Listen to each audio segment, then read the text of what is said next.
My name is Jimmy Purdy, shop owner, master tech, transmission builder, and the host of the Gearbox podcast. Here I talk with new and seasoned shop owners, as well as industry professionals about day-to-day operations within their own shops and all the failures and successes that come along the way. From what grinds your gears to having to shift gears in the automotive industry, this is the Gearbox podcast. Cool, man. Thanks for coming back in. Absolutely. Happy to be here. Always lots to talk about. Lots to talk about. There's a lot going on in the car industry. Not King of the Hammers this time, though. No, yeah, but we have been breaking things. But we found parts quicker this time, so that's good. That's good. Yeah. Nobody trying to get one over on you. No. Not recently, anyway. No, yeah, no. Luckily, the parts supply chain is somewhat better, even in a few months. Yeah. We've actually been starting to see parts in on a somewhat regular basis. Yeah. Well, I mean, your whole axle debacle. No one trying to pull a fast one on you. Yeah, no scams. I didn't have to go to the Facebook marketplace to find an axle this time. Yeah, broke another rear shaft that just snapped, and then tore another front CV boot. So fun. Yeah. And then went to the mud and with the torn CV boot, and then broke the innards of the CV axles. Oh, perfect. Yeah. Yeah, keep it rolling, man. Yeah. Well, Tyler Henry's back in the booth, back to the Gearbox. So, well, we're just going to let this thing roll and see where it takes us. That's right. That's right. Just rolling. I mean, when we're talking about the service industry, which we talk a lot about, we beat that up a lot. Mm-hmm. I think it gets kind of negative sometimes, hearing about everybody else bitching about dealing with people right in the service industry. But the locker room talk of the automotive industry. We all can relate to it, like we all relate to it. So it's nice to bring it up and hear somebody else in the same boat going through the same water. Yeah, like people understand, it's not just me in my service department. And it's amazing. There's a lot of people that really think they're on their own. Yeah.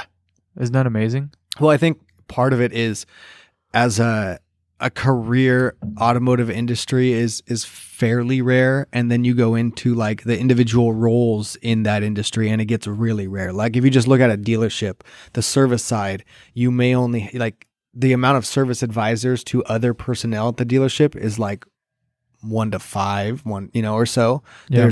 There's 5, 6, 10 salesmen for every one advisor sometimes. That's true. So just the rarity of, there are a lot more advisors out there, or there are a lot more managers out there, or shop owners, because in a town, you only got 4 or 5 owners or something, or in small towns around here, big cities, it's more numerous, but yeah, it's when you start thinking in your little islands, you think that, I'm the only one like this, but there's tons of people out there. Tons of people. I mean, doing better, doing worse, in between. Yep. It's just, we're all dealing with the same stuff. And sometimes, even I think it's like, I got to be the only one dealing with this kind of stuff. No. But you're not, I mean, just you being a mile up the road at the dealership dealing, when you came in today talking about, man, there must be something in the water. And it's like, yeah, we're all drinking this. Yeah, it's all the same water going we've around. Been dealing with the same stuff. Just summertime. That's when it just gets weird. People's timelines. Yeah, the timelines. A lot of people traveling. Well, it's the vacations and coming through the area. Graduations. Right? Everyone's coming through trying to look at wedding venues from out of the area. Mm-hmm. When you're here on the Central Coast, people come from the Valley, all over the place. I'm sure there's other states that are like that too, where you live in a town that's kind of the place to go, and you have all the, cities around the area, and everyone's going to that central hub, and they want to get married there, have their ceremony there. And so, there's a lot of traveling. That's when I bring that up because we dealt with that today. Mm-hmm. Some ladies came in and they were a little twisted. They were doing okay, but there was a little anxiety. Yeah, they came from Fresno, they're from the Valley, and they were over here, and she was trying to get all her stuff ready for her wedding, and the vehicle broke down, lost all forward gears, lost reverse. Definitely, a little frazzled. Yep. It's like, well, go ahead and get yourself situated. Your vehicle's taken care of. Now you need to figure out, well, you don't think you'll get it done today? Like, that sounds like a couple days minimum.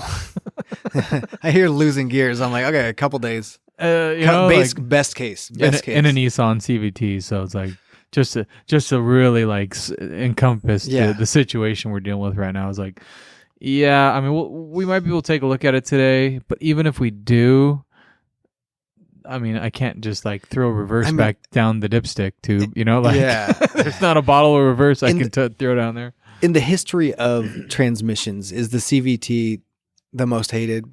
I don't know if it's most. I mean, the DCT is pretty damn close. Yeah. The DCT is kind of pretty good. And then you get into like now with the 10 speeds, that's definitely, I think that'd be on the roster. But I think that's the unknown. That's just kind of ignorance a little bit. People don't know it, and so they're frustrated by it. I feel like same with 8 and 9 speeds, right? Something you deal with probably on a regular basis is seeing those 8 and 9 speeds. They probably don't like those very much, but the CVT is on an island on its own for sure. Yeah. It's a really cool design, very poorly executed, and not usually maintained. So it's like they don't. Yeah. How much do you service those? When are you supposed to service those? Same as any 30 to 60,000. Yep. On those we always say like 30,000 because the amount of fluid you get, only get like 3 or 4 quarts out. Some of them have a filter, some of them don't. Like the newer Nissans with the NS-3 fluid, which is like the Avatar blue fluid you're supposed to use. That has a filter capsule you can pull off. It's got a little cartridge filter, but for the most part, it's just a drain and fill. And yeah, like most stuff. Yeah, like a Honda, like you do that a little sooner. Like do 30,000 on a Honda because you can't replace the filter. Just better for it, Anytime you drop the pan and service the filter, of course you can extend the service mileage to more like 40 or 50, and if you're not going to do any towing or any real highway driving for an extended period of time, or you're not in severe stop and go, you can probably push it to 60. But I would say at the dealership, I have easily at least a 50% decline on transmission services. That's interesting. That's all I do. I guess that makes sense. Like literally that is like our number one. Yeah, 60K. Like it's kind of time to do the transmission. I'll do that later. That's interesting. All the time. Yeah. It's at least half. Well, we don't do the flushes, so we don't like doing. Yeah, we don't. We pretty much just do drain and fills and change the filter. That's the pan service. Yeah, that's the only way to do it. I mean, the flushing is going to cause problems unless you can start it from day one. But I mean, even day one, you're going to pump 20 quarts of fluid through at 30,000 miles. Like that fluid's like brand freaking new. Like you don't need to. We're not going to flush. We don't. Yeah, you don't need to. For one, waste all that fluid. For two, charge the consumer that much fluid. I mean, for nothing. Like at 30,000 miles, if everything's functioning correctly, there's really no point to do it. But then if you extend that service to say 60, 70, or 80, well, now you've waited too long to flush it technically because you have too much sludge. Yeah, and the machine doesn't pull the sludge out; it just loosens it up. You'll get 30 or 40% out. But most of it stays in the case, on the valve body, in the nooks and crannies, in the converter, on the stator. There's so many little areas that it'll settle, but then it gets broken up a little bit. And then later on, when you're driving 500, 800 miles down the road, after a few hot and cold cycles, that's when it falls to the bottom of the pan, and then the filter sucks it up. And then it plugs the filter with all this sediment and crap, and then you, without fluid flow, roast it. That's it. It's all. No more line pressure. Line pressure is critical to have an automatic transmission work. Just let it bake for 200,000 miles. Yeah, just leave it at that point. See a lot of that. I mean, as long as you're replacing the filter, and then the filter is going to capture that stuff, and then you get the filter back out, you'll be fine. But that's why just doing the service 30, 40,000. That's the best way. Yeah, I think as a transmission shop, you would be shocked at how many people do not service their transmissions at all. I mean, I guess that's the reason why these RFEs are failing like left and right. Everything. Can't find the 66 RFEs, the 68 RFEs. Nope. All the Dodge transmissions are just like almost impossible to find right now. And they're so expensive to rebuild. I'm wondering how, what's the next evolution of the transmission? That's a good question. Like how many more gears can you add? Yeah. Like what's going to change about that? I mean, a lot of things are going electric, but I mean, I don't see that as a real solution to any problem that we're having as a globe. If you think about it in world terms, you can't get people in the middle of the desert a rechargeable Tesla. Like they need their Toyota Helix that'll last them 30 years. Like, so what are the next evolutions? Like combustion engine, where there's a lot of cool stuff that Porsche's doing with e-fuel and making 100% renewable fuel that is gasoline that a normal car can run on with no conversion. Yeah. So do we just switch to that? You know, and there's such big higher powers above us that can make pulling the strings and pulling the levers. It's like, it's hard. I mean, we've seen a lot of things, like hydrogen's a good example. Mm-hmm. What happened with hydrogen? It's not a good choice.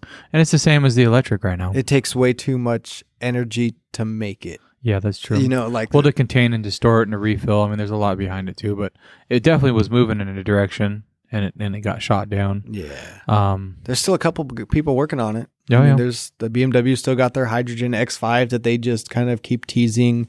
Who does Toyota has a hydrogen car that's like the Mirai $60,000 to $80,000 or something. Yeah, something crazy. Yeah, that's not a bad option. It's one of the only options, so I guess it's not a bad one. It can't be if you're the only one. Yeah, if you really want a hydrogen car, you got it. You're not a bad choice, and you're the best choice. But then, because you're the only choice. I even looked into. There was one. I think that they had a really crazy lease on, and I was like, oh, is this even an option? It would be cool to own one of those. You know, I'm always looking to try new crazy tech and stuff. And then I was like, okay, where can I refuel this? Nowhere near me. And that's convenient. Yeah. Yeah. When you're talking about electric cars, it's like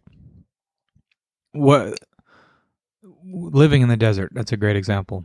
You know, when you talk about making these decisions when you're living downtown LA, downtown San Francisco, that's your life. Great. You know, I think that kind of circles back to the beginning, right? When you're think you're the only one struggling because you're stuck in your little bubble. Right. And it's like, man, you got to think about everywhere. You know, Montana, Utah. What are they you're going to mandate this stuff and not allow these ranchers to go buy a brand new truck? Right. There's a lot of world that isn't city. Right. And you think about ranchers they got an old Chevy or Ford truck, they'll be fine. No, I mean, they need new vehicles too. I got a lot of ranchers with new trucks that pull a lot of weight, that the weight rating's big. They got 150 plus extended range fuel tank because there's not a gas station for 600-700 miles in Montana or something and they're making these 1,000-mile treks back and forth nonstop. So. Right. Well, and they got livestock on board. Yeah. They can't, it's just, they can't afford to have a breakdown. Yeah. So even though they love their old truck, it's no, I need something brand new so they don't have to worry about it. So even if they got an old wrecker that they can drive around, they're still not going to put all their livestock in the back and risk a breakdown because the truck's 15 years old or, but same with the EV, we've all seen the charging or the capability when they start towing stuff. Mm-hmm. The range isn't there. The range drops to half. I mean, you've been driving around and, the Wrangler you got. Yeah. And hybrid. And you see what happens when you go full electric. Yeah. I can tell you when I put a 1,200-pound trailer on it, that electric lasted about 8 miles. And impressive. I'm down. So factory range started at 25, which was excellent on the 33s. Yeah, that's solid. Yeah. For a brick that moves down the road. And then I moved to 38s and it's down to 15 to 20 depending on temperature, and then you put any weight in it and it's gone. And I mean that's like it is with any electric car. It's just you start putting work against it, and I mean the Ford Lightning's down to 100 miles out of almost 300 when it starts towing I think it was a 6,000-pound trailer they did a test on. Yeah that's right. And that's not a good reaction. Well, we've all seen the trips they're trying to take across the states with, trying to recharge and waiting 45 minutes to an hour. It's the infrastructure. That's the issue right now. It's not the technology in the vehicle. That's there. It's got the same range as a gas car for the most part, on a lot of these. But the convenience of refueling is the issue. Right. I mean, anytime you want to take a road trip, and that's what, everyone's doing right now. Yeah, everybody's going everywhere. That's why we're all busy, is because everyone wants to go take their family on vacation because it's summertime. And I just think there's a time and a place. Have you been to SEMA? Yeah. And you've seen the Tesla loop? That's underground. Recently. So I know there's some people out there that don't like it, but I think that's rad. And it's such a cool direction that those vehicles could go.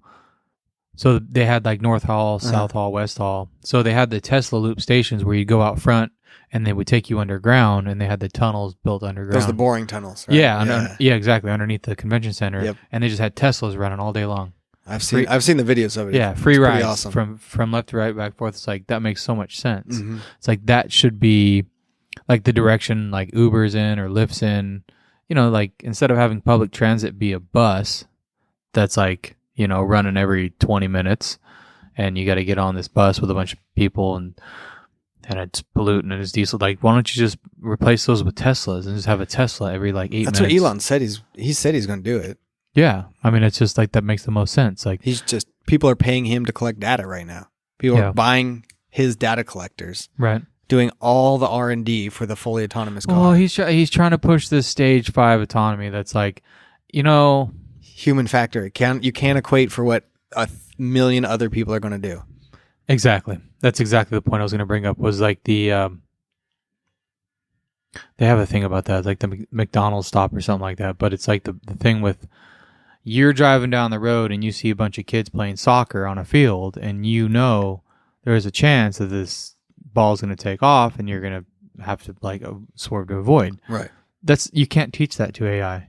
That's like that situation cannot be broken down to artificial intelligence. You can't it can't see that. It just sees things moving. It has no idea that there's a possibility these kids playing soccer are going to kick it over the goalpost into the street and you're going to have to stop. And maybe this kid's going to run out and try to get the ball. So you can see that and you can anticipate it, but the car never is going to. Too many calculations. And but I think we're close. You're already slowing down. I don't know. That's like... And then the same thing with like having a tumbleweed go across the road versus a kid going to pick up a ball, right? And it's like the whole like swerve. How do you like choosing between two people? What do you do if there's two people in the road? Yeah, well, and then you take out the tumbleweed, right? Yeah, like you just demolish that thing, and you don't stop the vehicle in the middle of the road and have everybody run into you or cause a bigger accident or swerve around it and swerve into like. So the car swerved to avoid this tumbleweed, so and it went onto the sidewalk and took out 15 people. Like. What? You can't. It'll never be able to. Or a bag. Or exactly. Like you never know what the obstruction is going to be. Yeah. And all it sees is just an inanimate object like moving. So I don't know. And what was that damn McDonald's thing where? It was something about the drive-through. You got a bunch of cars piled up, and you got one car that's like pulled in, right? But it's not off the sidewalk yet. It's still halfway in the street. Uh-huh. And you can just slow down and go around it because you know what they're doing. They're trying to get in line. But for the AI, it has no idea. It's just going to stop the car because there's something in the street, or it might just keep driving. You see the reverse lights on. It doesn't see the reverse lights. So unless these cars all become one and it can put the reverse lights out, sending signal to your vehicle, like they all know what each other's doing. Right. That's so far in the future. Yeah. It's ridiculous. Like I don't even know if that's going to. In our lifetime, even happen. Like in the next 40 years, 50 years, I don't think we're going to see that. Yeah, it's going to be. It's just the amount of cars you'd have to have out there, all doing the same thing, all talking to each other, is generations. I mean, and then what happens when Grandpa Joe comes out with his 1956, Ford pickup? Yeah, what are you going to outlaw these old trucks? Yeah, these old cars. So people just need to drive. Like, why does it need to be replaced? Like, driving has gotten so easy. Yeah. I mean, with adaptive cruise control, like I've got it in my wife's Kia and it's so nice. I mean, all you have to do is keep your hands on the wheel and look ahead. Yeah. God forbid, like that's... And just leave it there for the next decade or so. Right. Like, why do we have to what was that? Not even 8 years ago? Like now we're here, like, why do we got to push this so fast? Why are we pushing this envelope? I don't get it. Like why do we have to be so distracted? I mean, it's just for the driver, but for like the manufacturers, like why can't you just leave it at adaptive and like perfect this? Yeah, and the safety and get into the driving and actually start perfecting the car or I don't see the point of a fully autonomous driving like on a national scale. Yeah, who doesn't like driving?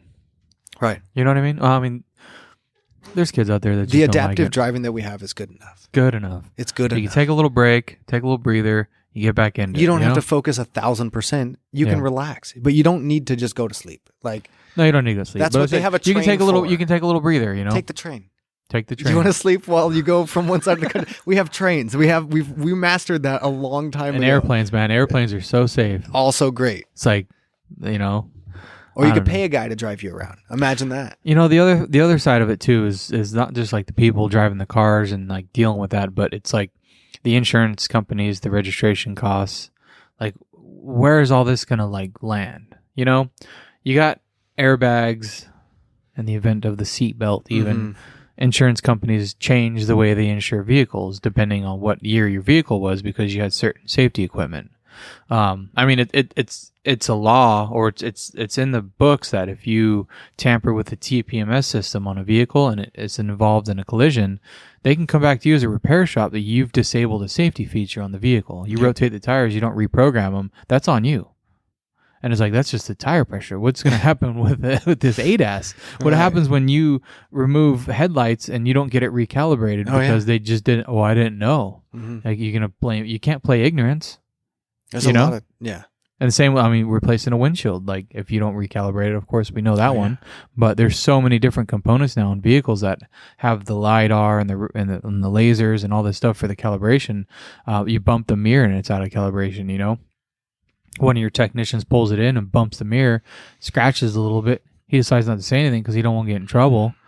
But the car leaves, getting into an accident, and they come to find out, hey, this mirror was out of calibration, and it's going to document it. It's going to know on what day, it knows at what time the fault showed up. Yeah, exactly. And that's the other thing too is like it doesn't. A lot of the time, it won't even cause a fault. You know, like if you misalign this stuff, it ain't setting a trouble code for it. It just now thinks this is where we're going. You know, if you're 3 degrees one direction or another, it's just like where it's just off center. That's the direction we're going. There is no feedback sensors for it for the most part. You know, so it's all about the technician's discretion to make sure that stuff's still aligned and pointing the direction it needs to go. You know, if you're 3 degrees to the right and it sees a trash can on the side of the road and it stops the car, the guy back behind you runs into you. I have mine go off all the time. Who's pointing the finger at who? You know, mine goes off all the time. The frontal collision warning system. Yeah. Like it thinks something's going to happen. It's kind of good. I mean, there's some times where I'm like, you know, looking somewhere else and it's like, hey, look forward. Maybe that's driver error. I don't know. Yeah. And then, but other times where like you're just driving down the road and the sun hits it and it's like brake and like cancels my cruise control. And like, then my car's just braking on its own down the highway. That's interesting. So it saved me, but also it's almost got me rear-ended. Yeah. Because I've seen it happen on multiple brands where like you're just driving down the road and the sun's setting right into your frontal collision sensor and it wigs out the whole system.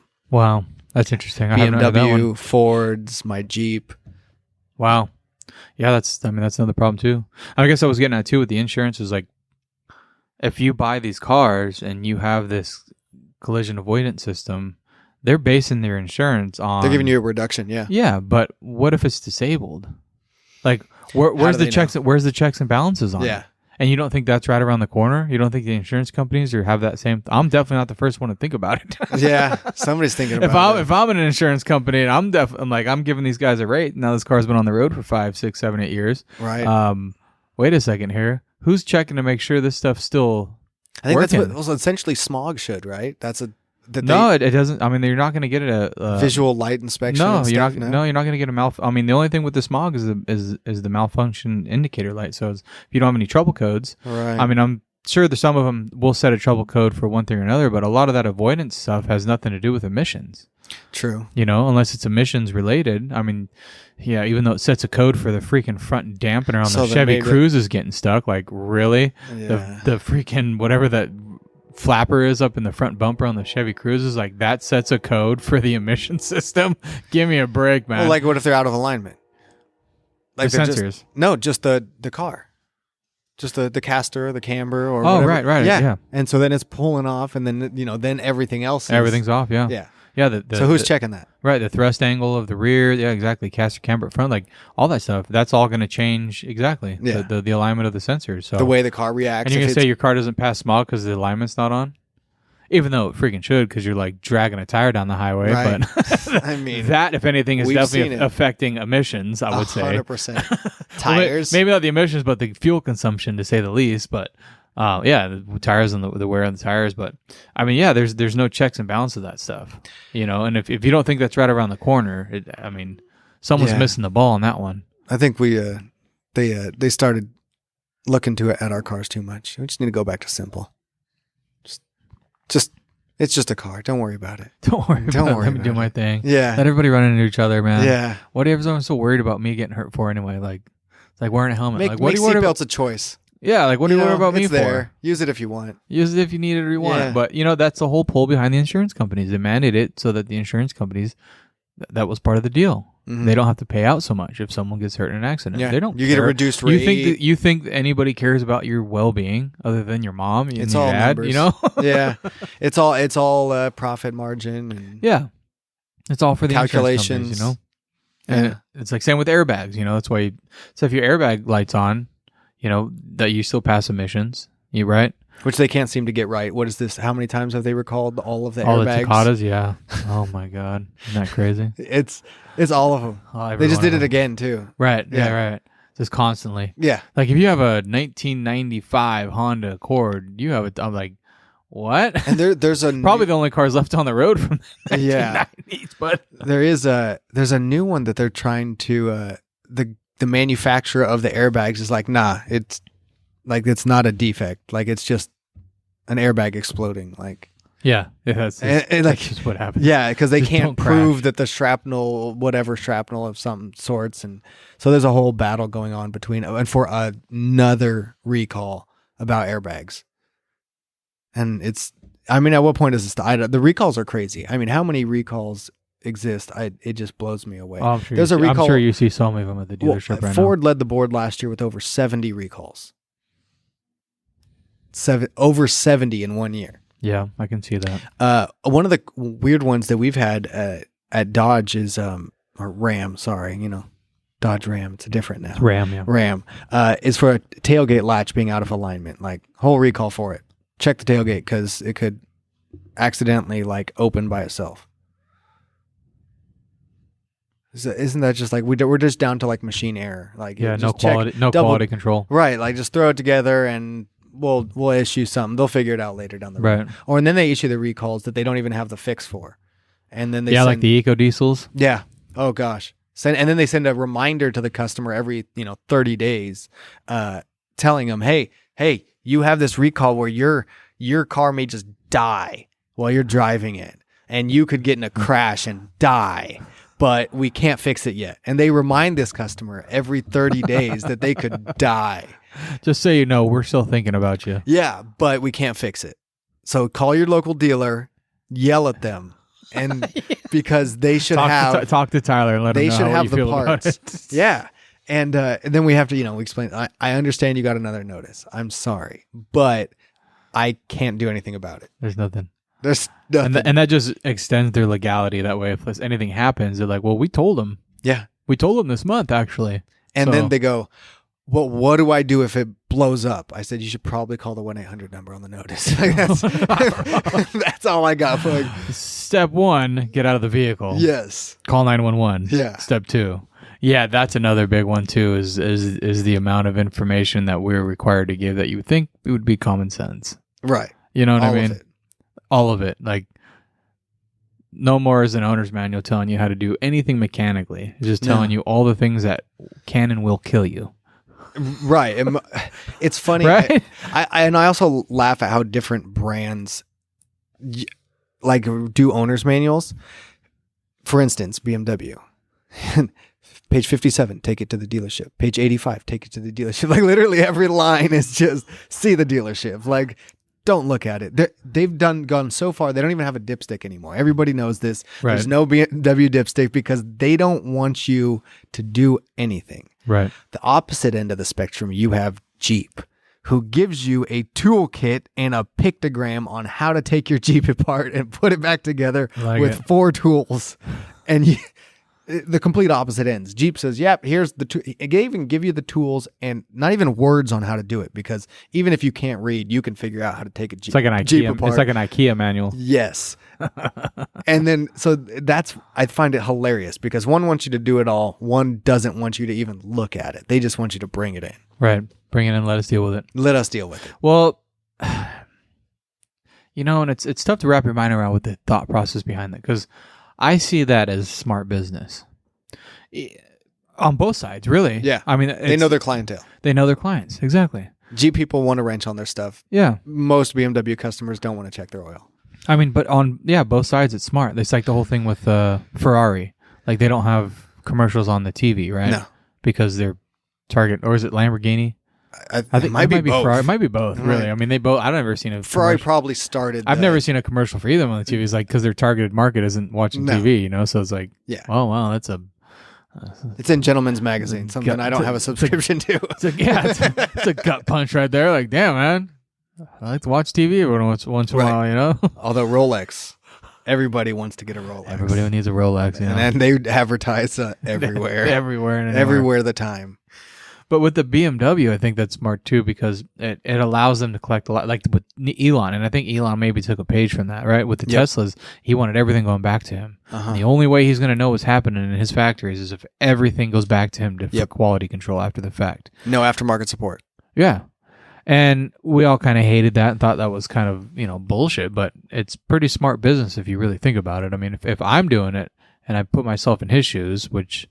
I don't know if I can wrap my mind or even around that, but if I decided to design and build a car, I'm definitely wanting them back here if something happens. And I think of it like every time I do a repair and I'm not involved in the process. Say it comes into the shop, Leon takes it, the guys do the work on it. I see the car come in and out. I just see a flash of light and the car is gone and off and away. But if something happened in that process, like I want it to come back to me. And unfortunately, a lot of the time, some people just, if something doesn't go right, they'll just go somewhere else. Yep. And you never know what went wrong or why or what. So I can appreciate some people coming back in, whether they're frustrated or not about it, because at least I'm getting that feedback. And I know like the next time around, this is what we need to do to make it better. I don't think people understand how valuable it is on both sides to have consistent service at the same facility. Right. It helps in so many ways. Not only do they know the condition of your car, they know what's changing, they know what the service history is, they know what has been serviced, what hasn't been serviced.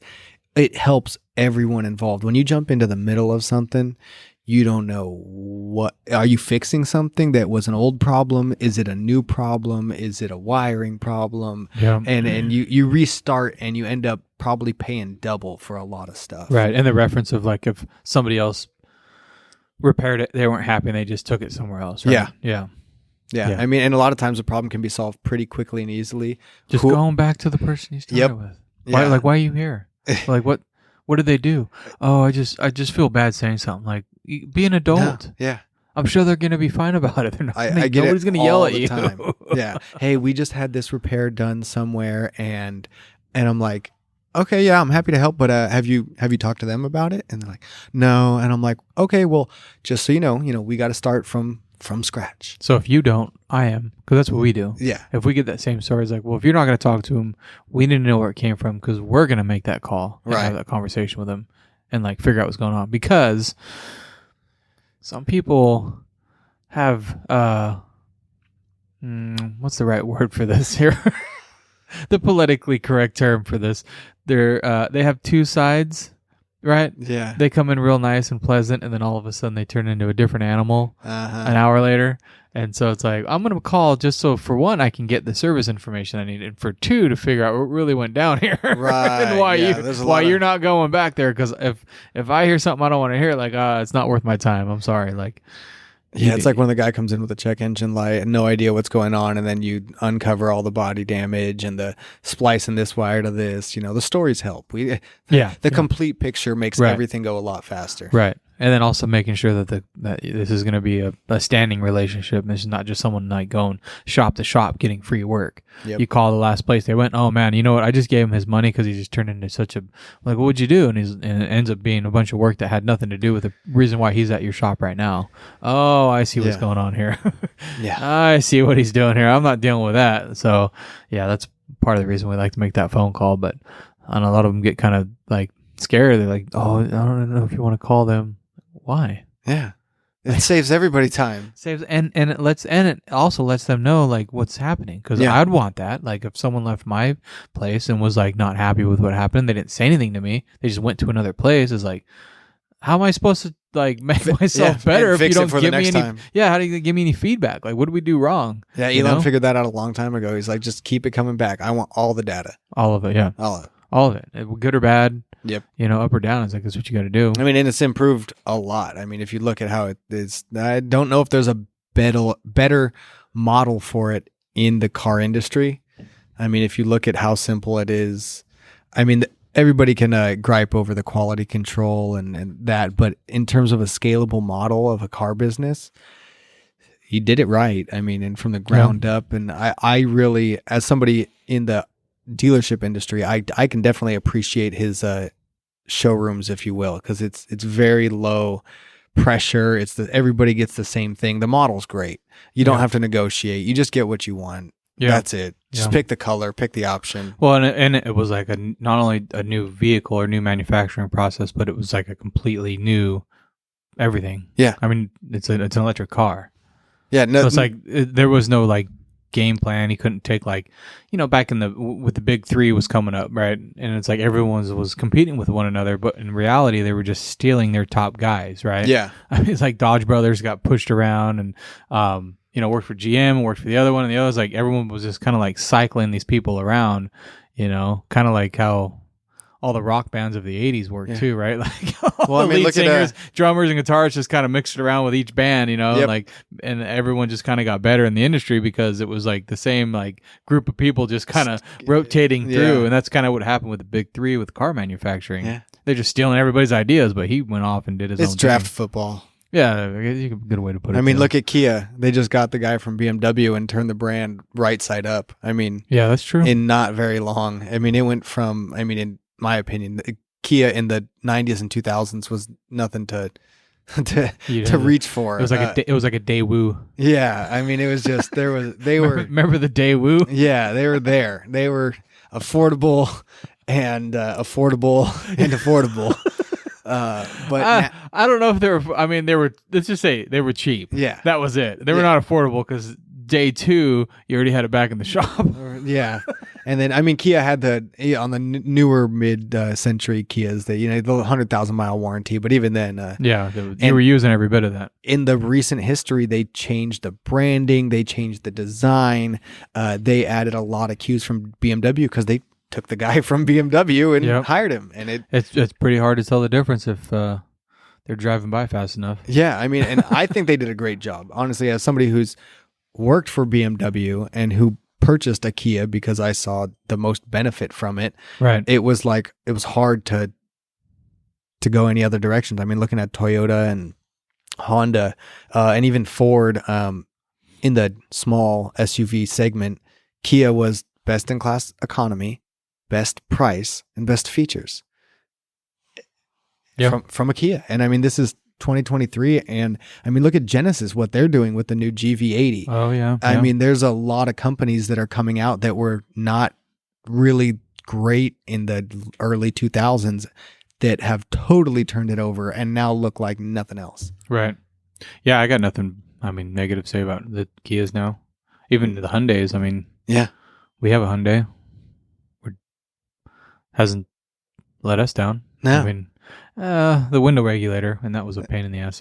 What window regulator doesn't go out? Yeah, that's true. But this one was extraordinarily difficult to find a new one.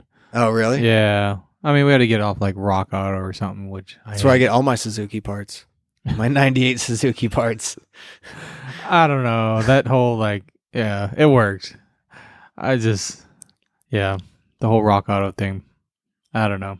I get enough of that stuff coming in where they're like, oh, I can get this. Look at the part. I'm like, yeah, and then add the $40 shipping. Yeah, and then that's where Rock Auto gets you. It's like and then it's like it's never fast shipping. It always charges, and it's like, pick your price. Do you want to pay $12, $15, or $85 for shipping on this O-ring? So I get it. Yeah, their prices are good if you just look at the price. But at the end of the day, I've looked at Amazon for that part number, and then I've looked at Rock Auto, and it comes out about the same. Yeah. But also you don't know what you're kind of getting half the time. Yeah, that's the problem for sure. But one thing with Amazon with parts is a lot of it they're merging in, and I'll order parts, transmission parts in particular, and I'll order them, get the price from my normal supplier, and the box that I get from Amazon is from my normal supplier, like $10 cheaper, $15 cheaper, $20 cheaper. Like, what the? Same name on it, same bill, the invoice, everything's the same. It's just through Amazon. Wow. Okay. I did this. I noticed that actually when I worked at BMW, because I got an employee price on something that I wanted to get a BMW lifestyle item. And my parts manager, and I'm like, what? Why are you ripping me off? Like, and he's like, what, wholesale's this? And he's like, you paid 10% over that. And I'm like, dude, I can get this on Amazon for like $100 less than what you just told me. And it's from the BMW store on Amazon. Yeah, same box. From the brand. Right. Somehow, either BMW, the brand, has a deal with Amazon somehow, or there's some wholesaler that's buying it. I really don't understand, but there are parts stores that somehow have these connections with Amazon, and they're selling them dirt cheap. Right. I mean, it's crazy. I don't get it. Yep. It's worth taking the time to look at that, because put the part number in. Put the part number in, and just put it in. Like, holy moly! Like, all right, whatever. And free shipping half the time. Usually free shipping. Yeah. And easy returns. That's the other thing too about parts is like, oh yeah, can you return it? Drop it off at UPS. Yeah. Amazon. Perfect. Easy. Yeah. I mean, that's one thing about having a good relationship with parts. You know. Yeah. Dealerships are really tough. I mean, for the most part around here locally, we have a pretty good relationship to be able to return parts. Sometimes you order stuff because you're trying to get ahead of the game. Yep. Then they don't show up. Yep. Or, as we all know, the conversation on the phone is not really what's wrong with the vehicle. Yeah, I've had all of those things happen. So you got these parts here that you don't need anymore, and you're like, well, I got to send it back now. And if it's a pain to send it back, you're like, I'm not dealing with that place again. Usually why dealerships will only pre-order parts if you prepay for them, or if the car's there. Right. That's when I order parts. I mean, most of the time it's either do you pay ahead of time or is the car here? Yeah. Because I'm not, I mean, if it's an inexpensive part, sure. Otherwise, like, I need some collateral, if you will. Especially when there's hundreds of people going through there. I mean, we could end up stockpiling, and dealerships often do a list of parts for people who don't show up for months, years, ever again. Yeah, that's interesting to think of it that way too. And yeah, that's a fine line to ask for draws, ask for money before the vehicle's there. Yep. Yeah, it's tough for an independent. I mean, depending on how big you end up getting, it's not big of a deal for us right now to even think about it. Yeah, it's for the most part, we can get most of the parts we need the same day. Right. And you look it up and you say, oh, well, that's in stock, so we won't have a problem with it. Every once in a while, it's like, yeah, I should. And if it's something else and they don't show up, like, oh, we got it in stock now. But some of the stuff's like, well, I don't need that, you know? Like, yeah, there's certain special order items you just don't. Like, I'm not going to use that again, you know? It's like 25-year-old PT Cruiser. I don't need a whole transmission sitting here. Yeah. Like, I don't know the chances of another PT Cruiser coming in and wanting a transmission at a dealership price are very slim. I need to confirm you really want this. Yeah, you want to do this or not? No. Yeah. I thought you were going to say a PT Cruiser coming in is slim, but I got one on the rotation that's convertible turbo. Oh, yeah. And he comes in pretty religiously. So. Oh, we actually have a few, and it's purple, just so everyone gets the visual. Oh, nice! Yeah, we have a few PT Cruisers, and we got a Woody in the shop right now. Nice. PT Cruiser Woodies. Right on. That's the best one. That's the best one. Yeah. It's got to be turbocharged though. Turbocharged convertible. Maybe not a convertible. It's just it's a hard top. I mean, and one thing with parts is like with transmissions, a lot of them will interchange. You know, so like the NAG one or the 7226, it's like Sprinter van. Chargers, Mercedes, like it just goes across the board on a lot of them, right? And it's like the same with most of them. I mean, for a long time, everybody was using their own stuff, like the A340E for the Toyotas, the same as the Jeep Grand Cherokee in the 90s anyway. And really? Yeah, it's the A340, so it's like the same one on the early one. So there's a lot of transmissions that kind of go back and forth, like it's Toyota and it's Jeep, and it's so there's only so many distributors for transmissions down the line. So having some of those parts, like even though it was for that vehicle, it's like I can use it for other stuff, but some of the specialty stuff from the dealerships is like, yeah, I'm probably not gonna, when it's VIN specific, which everything freaking is nowadays, pretty much, you know, in the last 10 years everything's kind of directed that way, like a Tecum, right, for a GM 6L80 or 6L90, which is the valve body and the computer modules, like that's, if you ordered, sometimes they're blank, but sometimes they're VIN specific. Yep.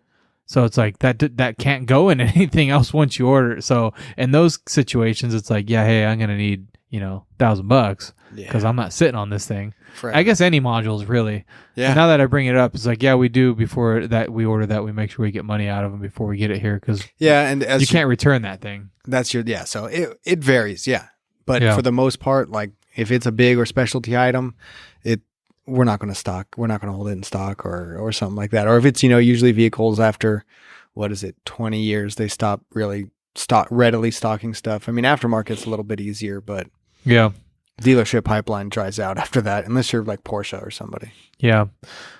Yeah. I mean, everyone went OE for so long, and there was such a big push to like buy OE parts. Like a lot of shops would put themselves out there like, we only use OE. We only use OE. And it seems like pretty recently that's kind of dried up a little bit. And the aftermarket just can offer such a better warranty, where Dorman is like really stepped up, and Dorman was like, I mean, it was bottom of the line stuff for so long. Everybody looked down on Dorman. Anything that said Dorman is like, it was almost like embarrassing, like you take it out of the box and put the part in as quick as you can so no one saw you using a Dorman part. But they've come so far now, and with most shops getting a 3-year warranty on them, parts and labor, and you get the same part from, say, the OE, and they give you just a 1 year on the part, and you're like, I don't care like how great that part is. Right. Because parts are going to fail, and if the parts don't fail, the people are going to break them. Sometimes people are just hard on stuff, and they break it, and they don't care what the quality is because it's still broken. And so if it's got a 3-year warranty, it doesn't matter what happened to it. It gets replaced for free to them. Yeah, O'Reilly's got like a lifetime warranty on brake pads. Yeah. I mean, technically limited, but yeah. Limited, yes. Limited we only give out like 2-year warranties at the dealership. Like that's pretty much your standard warranty is a 2-year warranty. Yeah.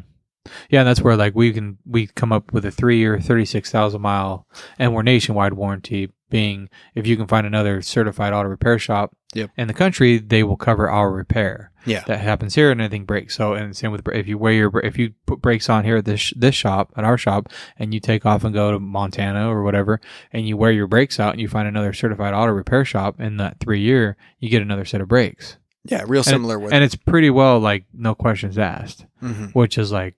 How do you, it doesn't matter how great, you Akibono brakes or OE freaking, Chrysler brakes on it. It's like, it doesn't really matter. Dodge gets their brakes from Brembo half the time. Yeah. So. Yeah, Brembo's on, Akibono's on par with Brembo, I think. Akibono's just like. So then do you consider like Brembo, is that OE or aftermarket? Like. Yeah, that's a good question. So like at what point? Well, if it came OE with the Brembos, then obviously they're in bed together, so it would be. It's like Allison, like an Allison transmission. Like Allison was aftermarket, but that's the OE transfer Duramax now. So it's like, well, Allison is get a little bit OE. of both. Yeah. So, but then if you slap Brembos on your Honda, are they? Is it OE quality or is? That's an OE. That's an OE upgrade. Yeah, OE upgrade. Yeah. Yeah. Yeah, and you definitely, if you have a Brembo caliper, you're not going to find aftermarket pads to go in there. Yeah. Like you're running. I guess my point is like a lot of the brands that are aftermarket, the quality's getting there. Across a broader scale, as you have higher quality parts available from more places and more people than just the manufacturers. It used to be the manufacturers had all the money, they had all the machinery, they could make it the best. And now you have so much technology available to more people at a lesser cost that the industries are catching up and being able to produce sometimes superior parts to what OE can do. Charge pipes, Moog, turbos. You can name it. There's probably somebody aftermarket that has almost a better replacement than the OE. Yeah. But it's not a blanket statement either. No. Especially talking about Chryslers, because then you talk about crank sensors. And you can't put an aftermarket crankshaft sensor in a Dodge. Or a Ram, or a Jeep, or a Chrysler, right? There's quite a bit of those sensors where, why are the sensors not quite there yet? A lot of the sensors are just, or thermostats, or like something just, we were doing aftermarket thermostats in this thing, and every aftermarket, we can't get the OE one, but every aftermarket thermostat is a problem. Every single one becomes a problem. It's a couple degrees hot, it's too cold, it's stuck already, and I'm like, really? Then you wonder, am I the only one dealing with this? Yeah. How are these things in stock right now? Right. And we're just getting the bad one every time, or what's going on? Or is everybody getting bad ones? Or is everyone getting bad one? They just don't say anything. They just don't care. Yeah. Keep charging the customer. Oh, you need another one. Let's put another one. Put another one. Yeah. But that's where it comes with the warranty too. It's like you used to have this high expectation of this part that you took out of this box, and it's like Eklund, right, from Napa is like, that was like, oh, if it's got Eklund on it, like that's the best of the best, and we'll talk like Blue Streak, like you don't use Blue Streak, it's just garbage parts. But it's like anytime you had this box and it had, say, the Mopar stamp on it, it was like, that was like the best of the best you're putting on there. But at this day and age, it's like, well, what's the warranty on it? I mean, that's all anybody cares about anymore. Right. Like, how long is it going to last? How long till, Nothing's meant to last. Nothing's meant to last. Don't go there. But then, like, talking about internal transmission parts is like, you get billet internals, right? Everybody knows what billet internals are, hardened internals. Of course, that's way better than anything stock. Right. But it also pushes that failure point somewhere else down the line something else is going to break. Yes. And that stuff's not warranted. But it's like, you know what you're getting, but also you're doing this because someone is extremely hard on their vehicle. Yeah. Because it's driven normally at normal parameters and normal settings, nothing's going to break. Right. Typically. Nothing's. You don't need these upgraded parts because you're driving it normally. And so that's where it is. Everyone's just so hard on these vehicles, and they expect so much out of their vehicles that they need this warranty because they know they're going to break it. Yeah. And they're like, I don't care how good the quality is. They're going to find a way to break it. Absolutely. I mean, you know that, right? Yeah. Firsthand. I know this in so many different ways. Firsthand. I mean, I've broken so many cars. Right. So many axles. It's but I also understand and I have expectations. And funny enough, like Jeep called me as a customer a couple days ago. So for those of you people who don't know, I work for Jeep. I was a customer of Jeep before I worked for Jeep when I worked for BMW. And they called me as a customer and go, hey, how's your Jeep treating you? Because my Jeep has reached like the critical threshold of being in the shop that they're like, hey, we need to give this guy special treatment. It's when I pulled my VIN today for some other service work, it says enhanced satisfaction customer, please contact Stellantis for any, service needs. Like they want this guy in and out of the shop, like as fast as possible, give him a rental, like the top service. And so they call and, they're like, hey, how's everything going with the Jeep? We just want to check in. And I'm like, oh, it's going great. Like, I love it, and I didn't think anything of it at the time, but then I'm like, oh yeah, it's because my Jeep has like 117 registered days in the shop, which is 50-50 when, like, for people who don't know, days down in the shop reflects of, how many days a car was at the shop. Well, what dealerships like to do if they can't get parts is leave the repair order open and give you back your car until the parts come in and then you come back. So it only shows one ticket. But in that 30 days that it took to get the part and my paperwork was open, I had the vehicle back for 28 of those. I dropped it off the first day. They checked it out. Then I picked it up, had it for 28 days. They got the part, dropped it back off, had it back the same day. Jeep as a brand thinks my car was at the shop for 30 days. Mm-hmm. But it was really only at the shop for 2. So that's why they're thinking that something's really, really wrong with my Jeep because you're skewing the numbers here, man. You're skewing for all the hybrids out there. Yeah, out of the 500 days I've had the Jeep, 20% of the time it's been in the shop on paper.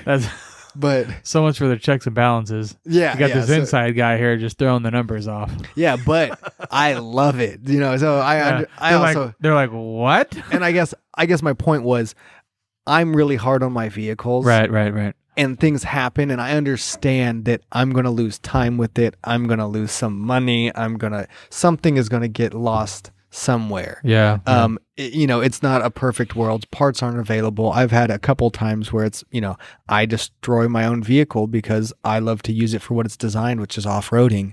And then I break something and then the part's not available and I got to drive a backup car for a week. Or, these are things that I plan for because I know what to expect, I guess. And I guess people just don't expect anything anymore. Like they just it's just realistic expectations. Yeah. And a lot of people have unrealistic expectations. Yes. And it's like you gotta be realistic about it. Like, and so to me, I think it's been a great experience because they fixed it and I broke it.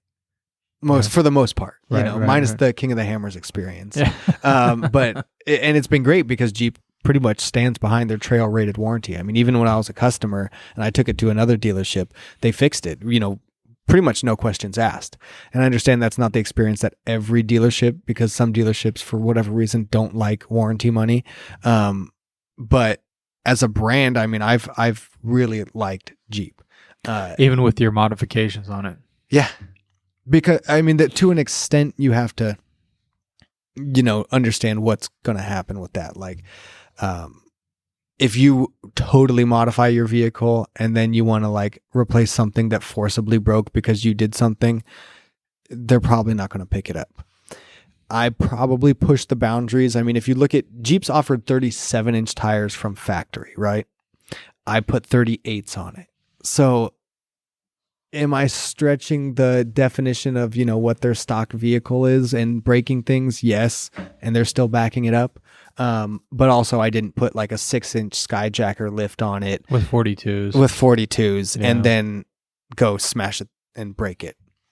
So, and some things I paid for myself to fix. Like, when I messed up the bumper, I went and replaced that because they're not going to cover things like that. So Yeah. But yeah, it's a good peace of mind when you buy a vehicle that's designed for something. Yeah. And it breaks doing the thing it was designed for, and they're like, yeah, we'll take care of it. Yeah. And that's how it's supposed to be, kind of, It is. And it's not always like that, but I've had a good experience on both sides of the fence. Right. And I try to push that experience on my customers, too. And if it's a realistic break, then cool. If you just wanted to slam it into a brick wall and now your front end's cracked in half, like, okay, like this just wasn't quite in the commercial. If you want to go neutral dropping it with 45s on it. Right. Like something, you're going to do something. Yeah. I mean, it's like with trucks. Like, trucks are designed to tow, and every Chevy out there with the 6-speed is going to fail. Right. And it's like GM's not doing anything about it. It sucks. Yeah. I'm a Chevy guy. I like GMs. I don't like to see that. And it's the same with all the front-wheel drive ones, all the 60-45, 60-75, 6-speeds, Acadias, Terrains, Equinoxes, just junk. Yep. Nothing but problems. No sort of extended warranty. Converters are just failing. They don't have an upgraded converter. I won't buy a GM converter to put back in it, So that's quite a few brands. Yeah. Yeah. Nissan CVT. Yeah, that's true. Quite a few of those that they just don't really cover. Yeah, that's same. I mean, there should be something with the CVTs, and I'm not going to rebuild those either. Like, right. It's just a design flaw. It's an engineering flaw that you can't fix. You're going to put it back together exactly the same way it was from the factory, with all the same OE Nissan factory parts, with no changes, and you're like, I think that's the definition of insanity, Right. I had a friend who went through like 6 transmissions, 6 Nissan CVTs within like less than 50,000 miles. Right. Yeah. Then you go in there and rebuild them, and that's why I like to do the ones that I can rebuild and I can add something special to them and fix improve it. Yeah, and fix what they didn't do right. Can you improve a CVT? I don't know. There's nothing you can do. Is there upgrades there? No. If there is, it's beyond me. I don't know everything, so maybe there's a guy out there that's figured something out. I don't know. I'd like to hear from that guy. I'd like to hear from him. Find me on too. Instagram, Papa Smurf Wrangler, and message me if you improve a CVT. I want to know. And you let me know if that happens, because I don't think there is. Yeah, we'll become the West Coast CVT builders. If that's oh my God, I still probably won't. I don't know. I don't want anything to do with those things. You could be booked out. I mean, it's like the DCTs are the same thing. There's nothing you can do. It's like Ford's manual when the input shaft seal starts leaking is replace the input shaft seal, put it back together, and then hope for the best.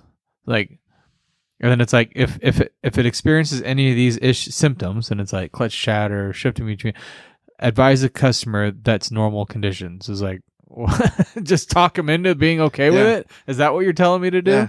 Oh my God, that's the TSB they released on it. Like, there's definitely some questionable recommendations from manufacturers. Yeah, and Luke makes an aftermarket clutch disc setup for it, but it's not any better than the Ford one. It's not like there's anything different about it. It's just an aftermarket alternative that's like a couple $100 cheaper. It's like, well, that's kind of nice that it's a little cheaper. Yeah. You know what I mean? But there's like nothing you can do to improve it. and that design's cool too. I like that. That's been around for a long time with in the race circuit. Yeah. It's a standard gearbox with dual clutches that engage and disengage, so you don't have to worry about hydraulics, and it's just a standard gearbox which is stronger. So that's cool, but it's just not working out for the daily driver. But it comes back down to like, so is it the design flaw, or are these people like just that hard on their equipment? 'Cause I feel like people cared a little more about their vehicles decades ago. I feel like that was a vehicle. That was a vehicle you're gonna have for the rest of your life, that your grandkids are gonna have. Yeah. And that's true, because we get 60s, 70s vehicles in here that are like immaculate. Right. Like, is this thing restored? Like, no, we just took care of it. Holy moly! Like, this is a nice car. Like, this car is built well, but was it built well, or people just like took care of it? Like, this is my freedom. This is my mode of transportation. This is like what our family uses to go on vacation. Our family gets fed. We have to keep this car nice. And it's like nowadays, this generation just gets in these things, turns the key, and just slams that go pedal down. And it's like, see ya. Yeah. I'd probably attribute it to two things. One, people had to work harder for things. There wasn't a surplus of options of, just say, refrigerators. Like, okay. There you had to work hard for stuff. Stuff was kind of expensive back in the day. So you had to work hard for it. And two, back in the day, everything was meant to last longer. Yeah. Now we have such this disposable lifestyle, and that trickles down to your car. I mean, when planned obsolescence. Yeah, when everything is meant to be tossed. I mean, your computer, like literally everything in your life that you probably have is meant to be replaced in the next 2 to 5 years.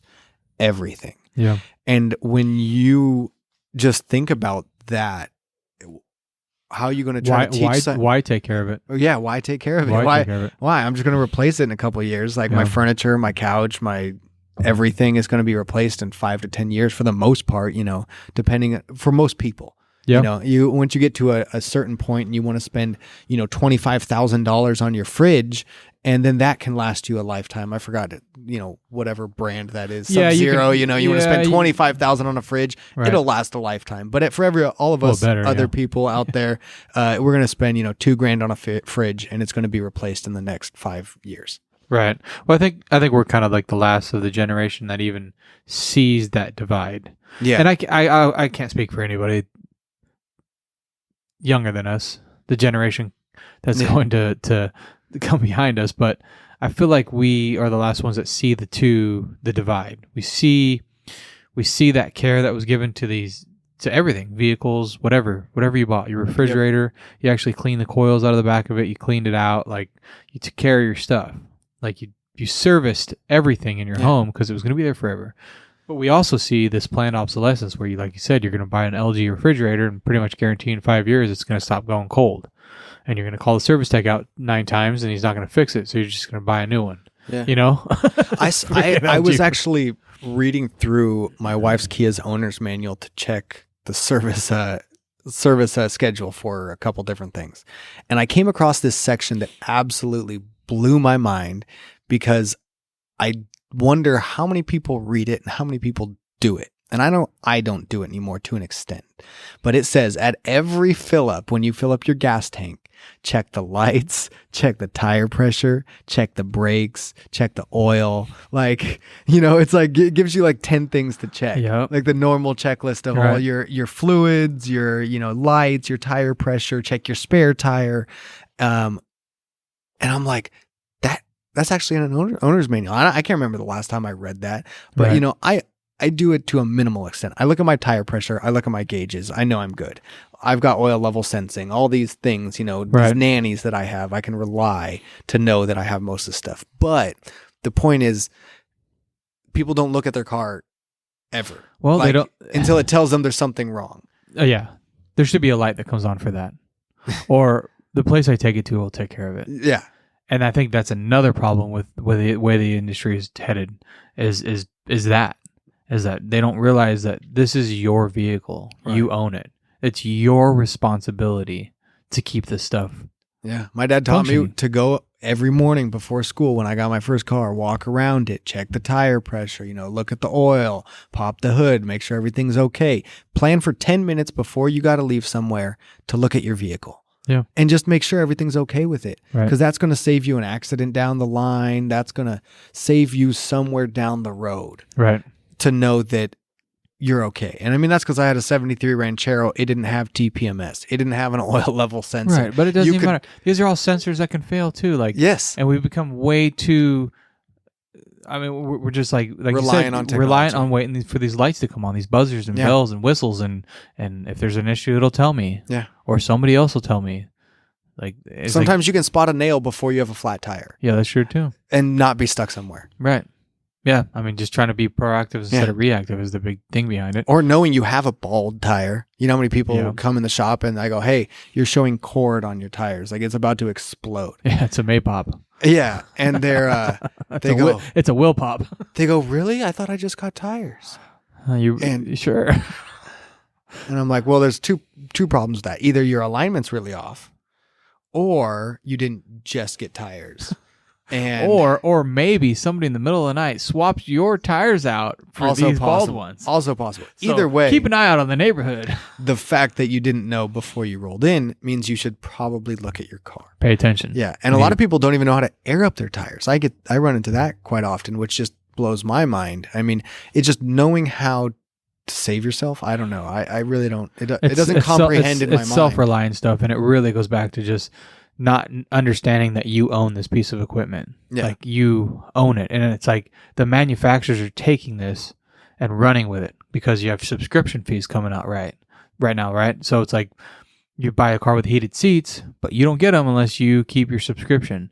And 80 to 90% of the population is going to be just fine with that. So this, just like their phone, like you own the phone, but you're still paying for apps and like they've just become accustomed to it. It's like, oh, that makes sense. Like, yeah, the heated seats belong to them because it's not my car. Like it is your car though. You bought it. So that is BMW's model. So they thought about the subscription-based car services.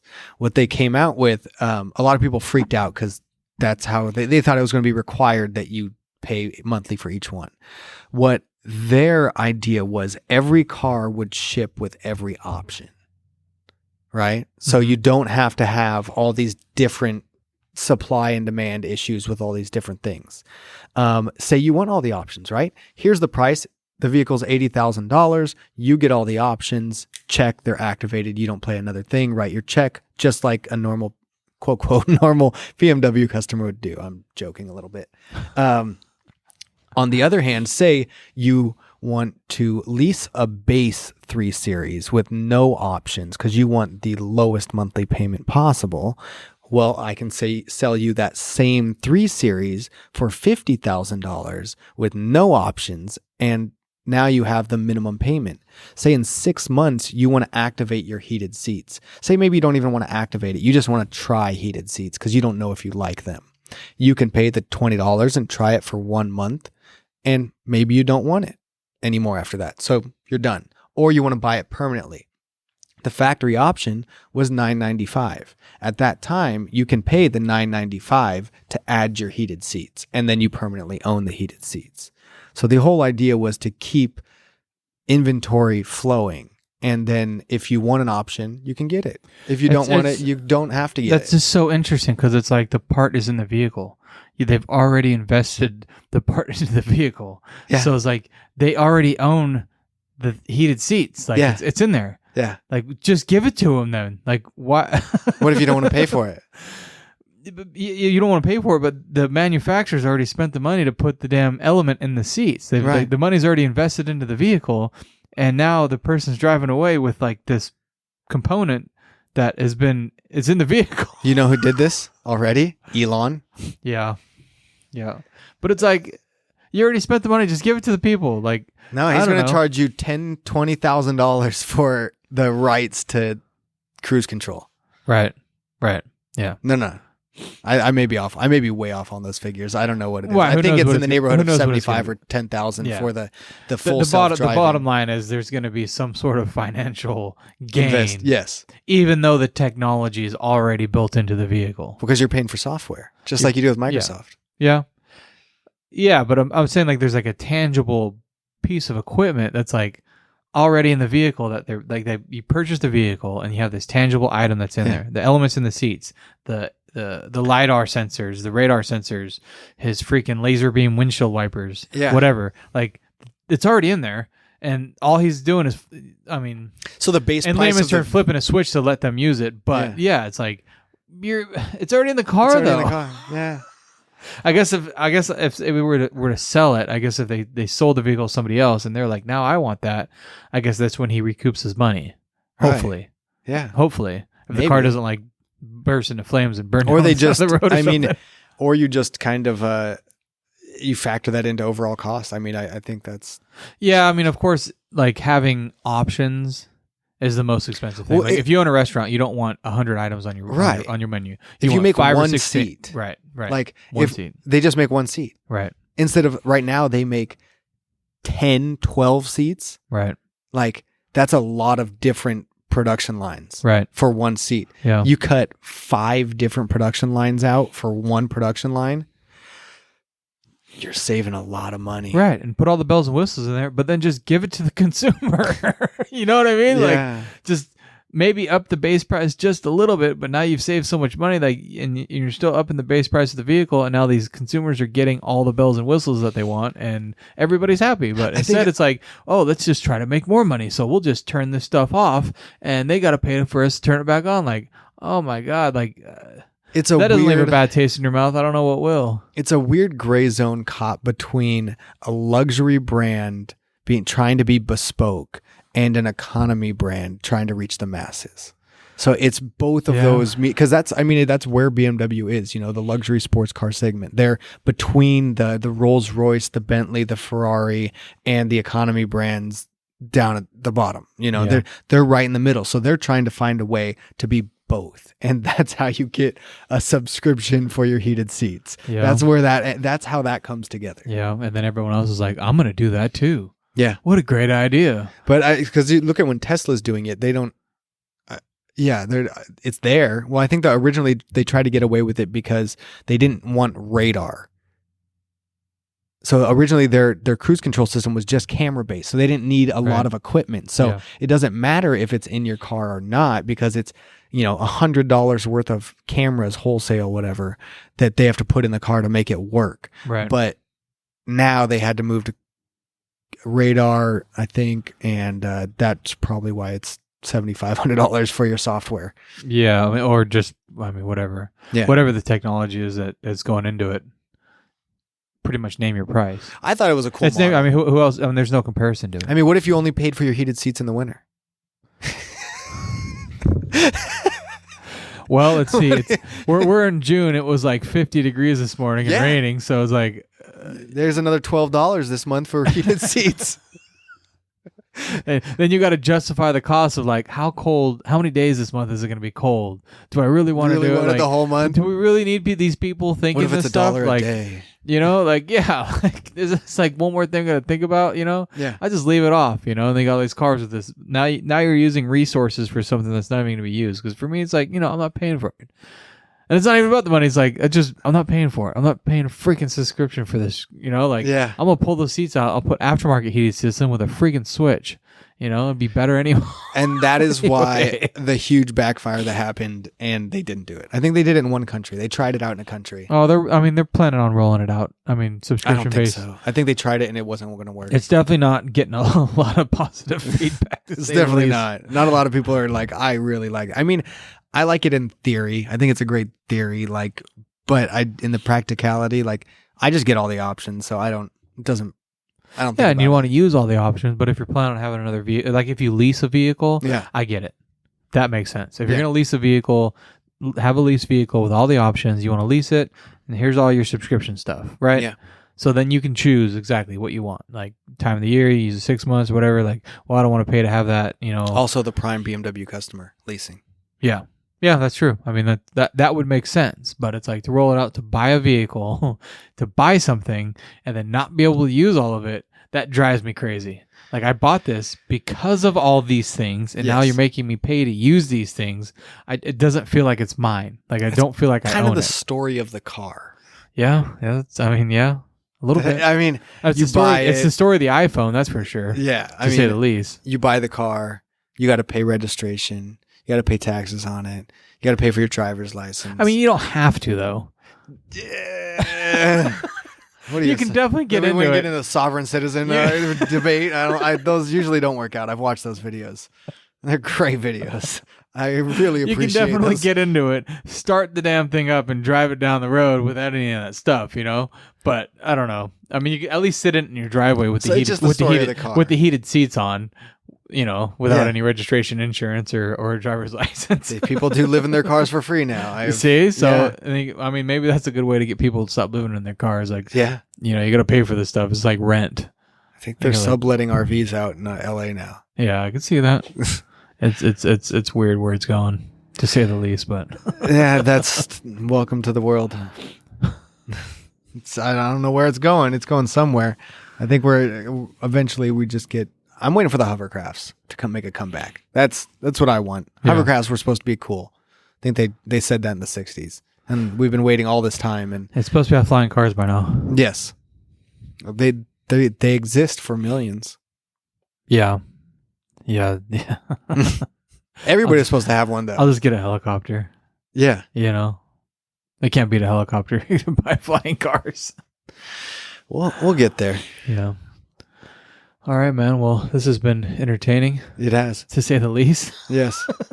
Maybe Before we next get into the sovereign citizen stuff. time we can add in UFOs and sovereign citizens next time. Oh, that sounds like a plan. Yeah. So the gearbox will call it the trash bin. Just all the stuff that shouldn't be talked about. The round file Yeah, instead of the X Files, you know. Thanks for coming in, man. absolutely.